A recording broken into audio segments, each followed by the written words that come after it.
तो आज इस वीडियो में हम बात करेंगे यूएनओ के बारे में।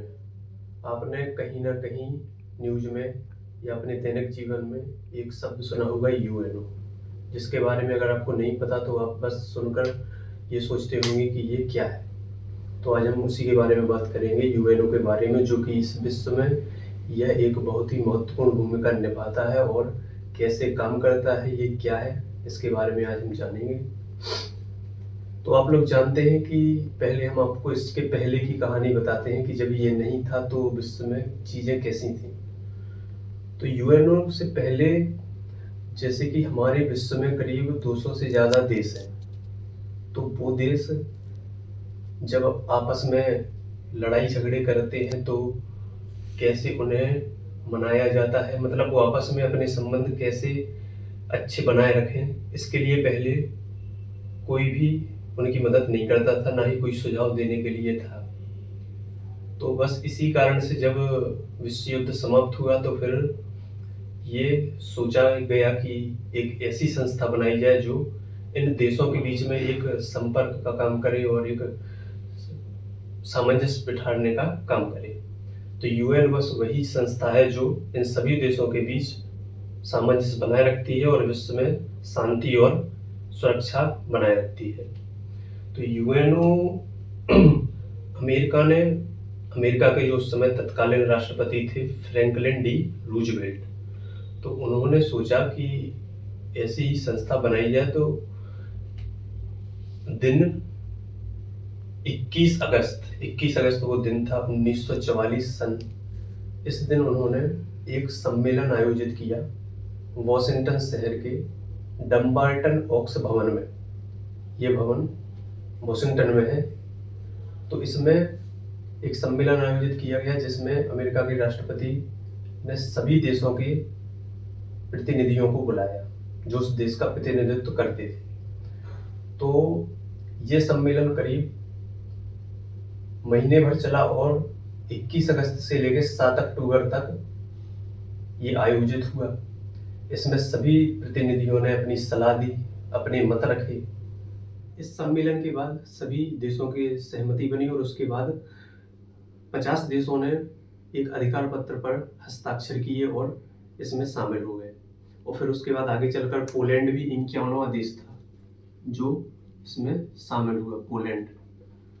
और वर्तमान में तो आज की डेट में इसमें 193 सदस्य देश हैं जो यूएनओ का हिस्सा है। तो लगभग संपूर्ण विश्व अब यूएनओ में शामिल है। तो अब दूसरा पॉइंट है कि भाषाएं कौन कौन सी हैं जो यूएनओ में बोली जाती हैं जिन्हें लोग समझ सकते हैं। तो वो भाषाएं हैं, मेनली जो भाषाएं काम करती हैं वो इंग्लिश और फ्रेंच है। इंग्लिश और फ्रेंच, ये दो भाषाएं यूएनओ में कार्यकारी भाषा है। बाकी तो फिर चीनी हुई, अरबी हुई और रसियन हुई, स्पेनिश हुई, ये 4 भी भाषाएं हैं। अब यूएनओ का ध्वज कैसा है? तो यूएनओ के जो ध्वज में जो आप अभी बगल पर देख रहे हैं साइड पे, तो उसमें जैतून की वो बालियां हैं और उनके बीच में वो विश्व मानचित्र है। ये नीले रंग का, हल्के नीले रंग का इनका ध्वज होता है। और रही बात इसके अंग की, तो यूएनओ क्या है? यूएनओ 6 अंग हैं इसके, 6 चीज़ों से मिलके बना है, सबके अलग अलग काम है। यूएनओ में 6 अंग इस प्रकार हैं कि पहला है महासभा, फिर है सुरक्षा परिषद, फिर है अंतर्राष्ट्रीय न्यायालय, और फिर उसके बाद है सचिवालय, एक है प्रन्यास परिषद और एक है आर्थिक एवं सामाजिक परिषद। तो ये 6 मुख्य अंग हैं यूएनओ के। अब महासभा का क्या काम है? तो महासभा इसका कंट्रोलर है जिसमें सभी देशों के प्रतिनिधि बैठते हैं जो अपने देश का प्रतिनिधित्व करते हैं, और एक देश यूएनओ में अपने 5 प्रतिनिधि भेज सकता है। और महासभा में ही वोटिंग होती है, मत भी इसी में डाले जाते हैं महासभा में। तो एक देश से 5 सदस्य इसमें शामिल होते हैं, लेकिन उनका मत एक ही गिना जाता है। और महासभा का मुख्य काम ये है कि यूएनओ की रूपरेखा की देखरेख और किन सदस्य देशों, नए जो देश है उनको सदस्यता देना, बजट पर पारित करना, महासचिव की नियुक्ति करना, निलंबन करना, ये सब इसके मुख्य काम है। और सुरक्षा परिषद इसका एक अहम हिस्सा है। सुरक्षा परिषद में सभी देशों की सुरक्षा का ध्यान रखा गया है और इसमें 15 सदस्य होते हैं जो 5 और 10 में बटे रहते हैं। 5 सदस्य होते हैं जो स्थायी रहते हैं। जब से यूएनओ बना है तब से ये सदस्य इसमें स्थायी हैं और ये 2 वर्ष के लिए चुने जाते हैं अस्थायी सदस्य। तो जो स्थायी सदस्य हैं उनमें अमेरिका भी है, रूस है, फ्रांस है, यूके है, ब्रिटेन और चीन भी है। ये सदस्य हमेशा रहेंगे यूएनओ में और अस्थायी सदस्य 2 वर्ष के लिए होते हैं।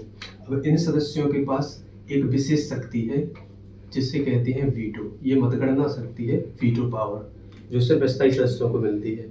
ये एक प्रकार से आप कह सकते हैं कि ये हाँ या ना 2 बातों में जवाब देते हैं। अगर इनने हाँ कह दिया तो सुरक्षा परिषद में जो भी मसला है, जो भी मामला है वो आगे बढ़ जाएगा। और सुरक्षा परिषद में कोई भी मामला है अगर इन्होंने ना कह दिया, मतलब नेगेटिव वीटो कर दिया, तो फिर वो पारित नहीं हो सकता। तो इनकी सहमति बहुत जरूरी रहती है और इसका मुख्य काम है सुरक्षा परिषद के स्तर पर शांति और सुरक्षा का ध्यान रखना। और इसी सुरक्षा परिषद को वर्ल्ड पुलिस भी कहा जाता है, मतलब दुनिया का पुलिसमैन। और महासभा को कहा जाता है वर्ल्ड की लघु संसद, विश्व की लघु संसद, क्योंकि यहाँ विश्व लेवल के मामले सॉल्व किए जाते हैं। अब अंतर्राष्ट्रीय न्यायालय ये वर्ल्ड कोर्ट है, जैसे कि हर देश का न्यायालय रहता है, तो यहाँ पर देशों के मुद्दे सॉल्व होते हैं और इनमें 15 कुल न्यायाधीश होते हैं जो 9 वर्ष के कार्यकाल के लिए चुने जाते हैं। हर 9 वर्ष बाद इनकी नियुक्ति फिर से होती है। अब हम बात करें तो सचिवालय की, तो सचिवालय का प्रधान होता है, जो सचिवालय में बैठता है, जो सचिवालय की कार्यभार संभालता है, वो होता है महासचिव। और महासचिव का काम होता है कि सचिवालय में दिन प्रतिदिन के जो कार्य रहते हैं, या यूँ कहें कि यूएनओ में जो दिन प्रतिदिन के कार्य रहते हैं वो सचिवालय सॉल्व करता है और सचिवालय में महासचिव होता है। और बाकी प्रन्यास परिषद, इनका काम होता है कि विभिन्न देशों की सतत विकास, जो देश विकासशील है उन्हें सहायता प्रदान करना, आर्थिक रूप से भी व संसाधनों के रूप से भी। तो ये रहे यूएनओ के अंग। अभी यूएनओ बना कहाँ पर है, तो इसका मुख्यालय है न्यूयॉर्क में, जो है मैनहट्टन द्वीप पर। मैनहट्टन द्वीप पर 17 एकड़ जमीन है। 17 एकड़ जमीन पर 39 मंजिल की एक बिल्डिंग है, जो आपको अभी बगल में विजुअल के रूप में दिखेगी, यही वो बिल्डिंग है। तो ये मुख्यालय हो गया। और ये 39 मंजिल है, तो इसमें इसके बाकी अंगों के भी मुख्यालय है, सिर्फ अंतर्राष्ट्रीय न्यायालय के मुख्यालय को छोड़ के, क्योंकि इसका है नीदरलैंड में। इसका नीदरलैंड में हेग में मुख्यालय है, नीदरलैंड के हेग शहर में। तो ये रही यूएनओ से जुड़ी हुई जानकारी। तो अब हम मोटे रूप में कह सकते हैं कि यूएनओ का काम है विश्व लेवल पर सभी देशों में सुलह बनाकर, समझौता करवाकर शांति बनाए रखना, सुरक्षा का ध्यान रखना और विकास करना, और भी जो मुद्दे होते हैं उन्हें सॉल्व करना। तो एक वर्तमान समय में यूएनओ की भूमिका बहुत महत्वपूर्ण है और ये जानकारी ऐसी है जो जरूरी है, यही यूएनओ है। बाकी डीपली अभी फिर बहुत लंबी हो जाएगी वीडियो, इसलिए आगे फिर कभी ये देखेंगे। तो बस इतना ही है। वीडियो अच्छी लगी हो तो लाइक करें।